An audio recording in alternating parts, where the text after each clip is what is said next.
बिस्मिल्लाहिर्रहमानिर्रहीम। अस्सलाम वालेकुम student, welcome to my YouTube channel math buzz.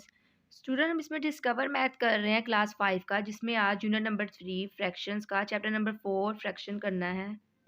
इसमें हम एक्सरसाइज 4.2 स्टार्ट कर चुके हैं। आज क्वेश्चन नंबर 2 करना है। क्वेश्चन नंबर 2 की स्टेटमेंट है सब्ट्रैक्ट द फॉलोइंग।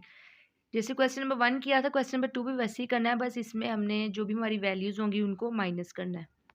अब यहाँ पर इसका क्वेश्चन नंबर 2 का फर्स्ट पार्ट का सॉल्यूशन देखिए। सबसे पहले डिनोमिनेटर में जो नंबर हो, अगर तो वो लाइक टर्म्स नहीं, like fractions means same number नहीं है, तो पहले हमने इनको सेम करना है। जैसे हम प्लस में कर रहे थे, आपने इसके फैक्टर्स बनाने हैं 8 एंड 12 के।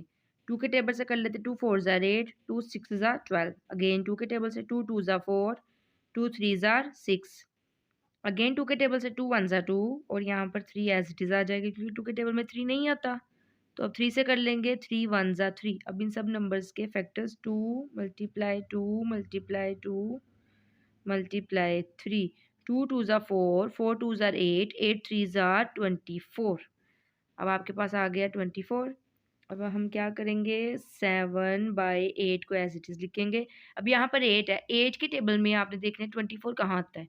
अगर तो आपको 8 का टेबल आता है तो 24 ईजिली कर लेंगे, वरना फिर हम क्या करते हैं, 8 के टेबल के यहाँ से फैक्टर बना लेते हैं। जैसे ये देखें, 2 2 ज़ा 4, 4 2 ज़ा 8। इन तीनों को मल्टीप्लाई करके 8 कंप्लीट हो रहा है, तो इट्स मीन यहाँ पर 3 जो है ये यहाँ पर मल्टीप्लाई हो जाएगा। और वैसे भी 8 3 ज़ार ही 24 होता है। ये माइनस 5/12। अब 12 कंप्लीट करना है, 3 2 ज़ा 6, 6 2 ज़ा 12। इन तीनों को कंप्लीट होता है 12, तो ये 2 रह गया, तो यहाँ पर 2 इधर भी, और न्यूमिनेटर में भी उसको मल्टीप्लाई कर देना है। अब यहाँ पर 7 3 ज़ार 21, 8 3 ज़ार 24, माइनस 5 2 ज़ार 10, 12 2 ज़ार 24। जब आपके पास डिनोमिनेटर सेम हो जाता है, तो फिर आप क्या करते हो, डिनोमिनेटर को 1 टाइम राइट करके 21 माइनस 10 आप लिख देते हो। अब आपने इनको माइनस करना है, ठीक है, माइनस का सिंबल है तो माइनस करना है। 21 में से 10 माइनस किया तो यहाँ 11/24 इसका आंसर आ गया। क्योंकि 11 अपने टेबल के अलावा कहीं नहीं आता, इसलिए इनकी मजीद कटिंग भी नहीं होगी। अब इसके बाद नेक्स्ट वाला क्वेश्चन है। अच्छा, यहाँ पर आपके पास दोनों फ्रैक्शन नहीं है, एक आपके पास सिंपल नंबर लिखा हुआ है, इसको हम होल नंबर भी कह सकते हैं, और ये आपके पास फ्रैक्शन है। सबसे पहले आपने इसको फ्रैक्शन बनानी है, तो इसको फ्रैक्शन कैसे बनाएंगे, जो भी आपके पास यहाँ पर सिंगल नंबर होगा तो आपने उसके नीचे 1 राइट कर देना है, ठीक है। जब आप 1 राइट कर देते हो तो इट्स मीन आपने फ्रैक्शन बना दी है। -3/5 ये ऑलरेडी फ्रैक्शन थी। अब यहाँ पर इन दोनों के नीचे सेम नंबर होना चाहिए, तो आपने क्या करना है, जो भी दूसरे नंबर का डिनोमिनेटर होगा वही आपने यहाँ कंप्लीट करना है। तो ये वाले नंबर को यहाँ पे इसके डिनोमिनेटर से भी मल्टीप्लाई करना है और इसके न्यूमिनेटर से भी। डिनोमिनेटर से क्यों मल्टीप्लाई करना है, 5 1 ज़ार 5, तो यहाँ पर इसके नीचे भी 5 हो जाएगा, वहाँ तो ऑलरेडी 5 है ही है। तो 6 5 ज़ार 30 एंड 5 1 ज़ार 5 माइनस, और ये 3/5 एज इट इज आ जाएगा, क्योंकि इसके नीचे तो पहले से ही 5 था, दूसरे के नीचे हमने 5 कंप्लीट कर लिया। अब दोनों के 5 हो गया डिनोमिनेटर, तो 5 1 टाइम राइट आउट करके 30 माइनस 3, 30 में से 3 माइनस किए तो यहाँ 27/5 इसका आंसर आ गया। क्योंकि 5 के टेबल में 27 नहीं आता, तो इनकी भी कटिंग नहीं होगी। अब यहाँ पर इसका सी वाला पार्ट देखें। अब यहाँ पे 5 और 10 है, तो सबसे पहले इनको फैक्टर्स बना लेते हैं। 2 के टेबल से कर रही हूँ, 2 के टेबल में 5 तो नहीं आता, 5 एज इट इज आ जाएगा। 2 के टेबल में 10 आता है, 2 5 ज़ार 10। अब 5 के साथ करेंगे, 5 के टेबल में 5 आता है 1 ज़ार, 5 के टेबल में 5 आता है 1 ज़ार, तो ये हो गया 5 2 ज़ार 10। तो अब आपने क्या करना है, 4/5 लिखा। अब 5 यहाँ पे, एक सेकंड, मैंने फैक्टर्स तो लिखे ही नहीं, ये। अब यहाँ पर आपके पास ये 5 है, तो आपने क्या करना है, 2 को यहाँ लिख देना है, इधर भी और ऊपर भी, और -3/10। अच्छा, 10 ये ऑलरेडी है, तो जो नंबर यहाँ पर ऑलरेडी होता है ना, तो फिर उसको हम मज़ीद मल्टीप्लाई नहीं करते। अब यहाँ पर 4 2 ज़ार 8, 5 2 ज़ार 10, 3/10 एज इट इज़ आ गया। तो अब इन दोनों को डिनोमिनेटर सेम कर लिया, 8 माइनस 3, 8 में से 3 माइनस किया तो यहाँ पर आपके पास आ गया 5, और ये हो गया 10। अब यहाँ पर ये देखें, यहाँ पर 5 है, ये 10 है, और ये दोनों 10 5 के टेबल पे आ रहे हैं। 5 के टेबल में 5 आता है 1 ज़ार, 5 के टेबल में 10 आता है 2 ज़ार, तो आपका आंसर आ गया 1/2। इससे पहले हम हर किसी को चेक कर रहे थे क्या वो सेम टेबल पे जा रहे हैं, वो नहीं जा रहे थे तो हमने कटिंग नहीं की, लेकिन ये दोनों सेम टेबल पे जा रहे थे तो इसलिए इनकी कटिंग करके फिर आपने इसका आंसर लिखना है।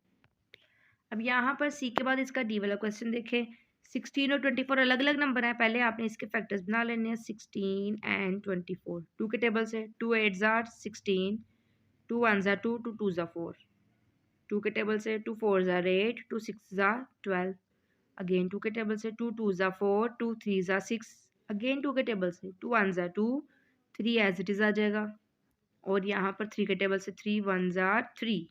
अब आपके पास जो नंबर्स हैं इनको लिख लो, 2 मल्टीप्लाई 2 मल्टीप्लाई 2 मल्टीप्लाई 2 मल्टीप्लाई 3, 2 2 ज़ार 4, 4 2 ज़ार 8, 8 2 ज़ार 16, 16 3 ज़ार 48।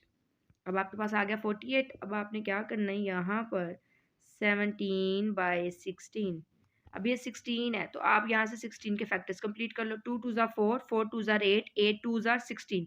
इन चारों 2 के साथ 16 पूरा हो रहा है तो ये 3 रह गया, तो यहाँ पर 3 लिख दें और यहाँ पर भी 3 लिख दें, फिर माइनस का सिंबल। 11/24। अब 24 के कंप्लीट कर लें। 3 2 ज़ार 6, 6 2 ज़ार 12, 12 2 ज़ार 24। अब इन सबको मल्टीप्लाई करके 24 कंप्लीट हो गया तो ये 2 बच गया, तो इस 2 को यहाँ और इस 2 को ही यहाँ। अब यहाँ पर 17 को 3 से मल्टीप्लाई करना है। 17 3 ज़ार, वैसे तो मेरा ख्याल है 51 होता है, यस, 3 2 और 5, ये हो गया 51, तो यहाँ पर हम लिखेंगे 51 और नीचे 16 3 ज़ार 48, ये हो गया 48, माइनस 11 2 ज़ार 22 और 24 2 ज़ार 48। अब आपने क्या करना, डिनोमिनेटर सेम हो गया तो 48, 51 माइनस 22। अब 51 में से 22 माइनस कर देते हैं। 51 में से 22 माइनस किए 11, 4, 11 में से 2 माइनस किए 9, 4 में से 2 माइनस किए तो ये 2, तो यहाँ पर आ गया 29/48। 29 अपने टेबल के अलावा कहीं नहीं आता, तो इसलिए इसका मतलब है ये सेम टेबल पे नहीं जा सकती, तो ये इसका आंसर आ गया। अब इसके बाद इसका ई वाला पार्ट देखें। यहाँ पर आपके पास ये फ्रैक्शन है, ये फ्रैक्शन नहीं है, तो इसको फ्रैक्शन बनाना है। तो भी मैंने आपको बताया था फ्रैक्शन कैसे बनाना है, नीचे आपने 1 लिख देना है, यस, और फिर जो इस दूसरी वाली फ्रैक्शन का डिनोमिनेटर होगा ना उसको ही उसके साथ कंप्लीट करना है। तो 6 को यहाँ मल्टीप्लाई और 6 को ही यहाँ मल्टीप्लाई कर लेना है। इसको मल्टीप्लाई करने की ज़रूरत नहीं क्योंकि 6 1 ज़ार 6 हमने इसी के लिए कंप्लीट किया है, तो ये 53/6 हो गया। 7 2 ज़ार 7 6 ज़ार 42 और 6 1 ज़ार 6।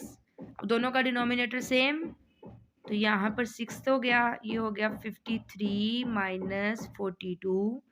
अब 53 में से 42 माइनस किए तो ये 1 एंड 2, ये आ गया 21 और नीचे 6। अब 21 जो है वो 3 के टेबल में आता है या 7 के टेबल में, और उनमें 3 के टेबल में 21 आता है और 3 के टेबल में 6 भी आता है, तो 3 7 ज़ार 21, 3 2 ज़ार 6, तो इसका आपके पास आंसर आ गया 7/2। ठीक है।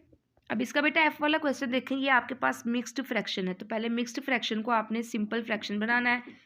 तो इन दोनों को मल्टीप्लाई करते हैं। 3 का टेबल 6 तक पड़ा, 3 6 ज़ार 18, 18 में 2 प्लस किए तो ये आपके पास आ गया 20, और डिनोमिनेटर में जो नंबर होता है उसको ही लिखते होते हैं, ठीक है। अब 9 4 ज़ार 36, 36 में 1 प्लस किया, ये हो गया 37/9। पहले आपने इसको फ्रैक्शन बना लिया मिक्स नंबर से, अब आपने इनका नीचे वाले नंबर्स को सेम करने के लिए इनके फैक्टर्स बनाने हैं। 3 एंड 9, 3 1 ज़ार 3, 3 3 ज़ार 9, 3 1 ज़ार 3। अब आपके पास आ गया 3 मल्टीप्लाई बाय 3, 3 3 ज़ार 9 आ गया। अच्छा, जो नंबर यहाँ पर आ जाए अगर वो ऑलरेडी हो ना तो उस वाली फ्रैक्शन को कुछ नहीं करना, दूसरी वाली को चेंज करेंगे। ये 3 यहाँ पर, ये 3 कंप्लीट हो गया, ये वाला 3 रह गया, तो ये 20 और यहाँ पर 3 है तो मल्टीप्लाई 3 किया, यहाँ पर भी मल्टीप्लाई 3, और ये हो गया 37/9। इसको एज इट इज़ ही रहने देना है। 23 ज़ार होता है 60 और नीचे 3 3 ज़ार 9 और यहाँ पर 37/9। अब दोनों के नीचे 9 सेम आ गया, तो फिर इसका क्या करना है, 9 as it is 1 time write कर देना है। 60 माइनस 37। अब 60 में से 37 को माइनस कर लेते हैं। यहाँ 10 कैरी चला गया, 5 रह गया। 10 में से 7 माइनस किए 3, 5 में से 3 माइनस किए 2, तो यहाँ पर आ गया 23/9। और 23 अपने टेबल के अलावा किसी टेबल में नहीं आता, इट्स मीन इसका यही आंसर है। अब बेटा इसका जी वाला क्वेश्चन देखिए, ये आपके पास दोनों मिक्स फ्रैक्शन है। पहले आपने इसको फ्रैक्शन सिंपल बनाना है, इन दोनों को मल्टीप्लाई किया, 10 5 जार 50, 50 में इस नंबर को प्लस किया तो ये हो गया 53, और नीचे एज इट इज़ 10 आ जाना है। 15 3 जार होता है 45, 45 में आपने 7 प्लस करने हैं, ये आपके पास आ गया 52, और यहाँ पर 15। ठीक है, अब हमने इन दोनों के फैक्टर्स बना लेने हैं, 10 एंड 15। 2 के टेबल से 2 5 जार 10, ये 15 एज इट इज़ आ गया। अब ये 3 के टेबल से हो जाएगा क्योंकि 5 नहीं आता लेकिन 15 आता है, 3 5 जार 15। अब 5 के टेबल से 5 1 जार 5, 5 1 जार 5। अब ये हो गया 2 3 एंड 5, 2 3 जार 6, 6 5 जार 30।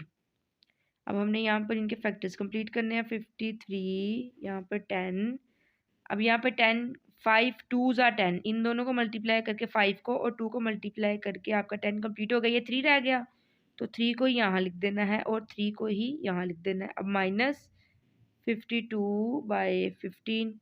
अब 15 कंप्लीट कर लो, 5 को 3 से मल्टीप्लाई किया तो 15 हो गया, तो ये 2 रह गया, तो यहाँ पर 2 लिख देंगे और यहाँ पर 2 लिख देना है। अब 53 को 3 से मल्टीप्लाई कर लो, 53 को 3 से मल्टीप्लाई, 3 3 ज़र 9, 3 5 ज़र 15, 159, और 10 3 ज़ार 30, माइनस 52 को भी अब आपने 2 से मल्टीप्लाई कर लेना है, 2 2 ज़ार 4, 2 5 ज़ार 10, ये आ गया 104, और 15 2 ज़ार यहाँ पर भी 30। अब डिनोमिनेटर सेम हो गया तो डिनोमिनेटर एक दफ़ा यहाँ लिख देंगे 30, 159 माइनस 104, ये हो गया। अब इनको माइनस कर लेंगे, 159 में से 104 माइनस किया, 9 में से 4 माइनस किया 5, और 5 में से 5 माइनस किया 5, ये हो गया 55, और ये हो गया 30। अब ये दोनों 5 के टेबल में कट हो जाएंगे। 5 के टेबल में 55 आता है 11 जार, 5 के टेबल में 30 आता है 6 जार, तो ये आ गया 11/6 इसका आंसर। ठीक है, अब इसके बाद इसका नेक्स्ट क्वेश्चन बेटा, यहाँ पर ये देखें आपके पास ये सिंपल नंबर है, इसको आपने बना लेना है फ्रैक्शन 5/1 लिख के, और इस साइड पे आपके पास मिक्स फ्रैक्शन है तो आपने इसको सिंपल फ्रैक्शन बनाना है। 7 1 ज़ा 7, 7 में 6 प्लस किया तो ये हो गया 13/7। अब आपके पास इस साइड पे 7 है, यहाँ मानना है तो आपने 7 को यहाँ मल्टीप्लाई करना है, नीचे डिनोमिनेटर के साथ भी और न्यूमिनेटर के साथ भी।